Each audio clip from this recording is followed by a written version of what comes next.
পঞ্চগড়ের ৭,০০০ শিক্ষার্থী নিয়ে শীত আনন্দ উপহার উৎসব শুরু হয়েছে। আজ রবিবার দুপুরে জেলার বোদা উপজেলার সাকোয়া ইউনিয়নের নয়দিঘি সরকারি প্রাথমিক বিদ্যালয় চত্বরে শিশু স্বর্গ ফাউন্ডেশনের উদ্যোগে ও এভারেস্ট ফার্মাসিউটিক্যালের সহযোগিতায় শীত আনন্দ উপহার উৎসব শুরু হয়।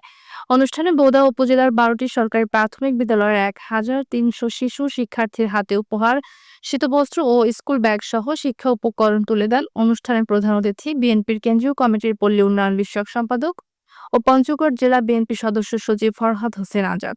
এ সময় রওশনারা মেমোরিয়াল শিশু স্বর্গ বিদ্যানিকেতন তেঁতুলিয়া পঞ্চগড় প্রধান শিক্ষক নজরুল ইসলামের সভাপতিত্বে অনুষ্ঠানে বোদা উপজেলা নির্বাহী কর্মকর্তা শাহরিয়ার নজির, সিনিয়র সহকারী পুলিশ সুপার রুনা লায়লা, সহকারী commissioner Boda Panchagarh S M Fuad সহ অনেকে উপস্থিত ছিলেন।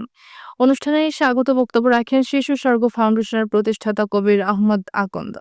পর্যায়ক্রমে পঞ্চগড় জেলার বিভিন্ন সরকারি প্রাথমিক বিদ্যালয়ে আরও ৩,২০০ জনের মাঝে শীতবস্ত্র ও শিক্ষা উপকরণ শিশুদের হাতে উপহার তুলে দেওয়া হবে।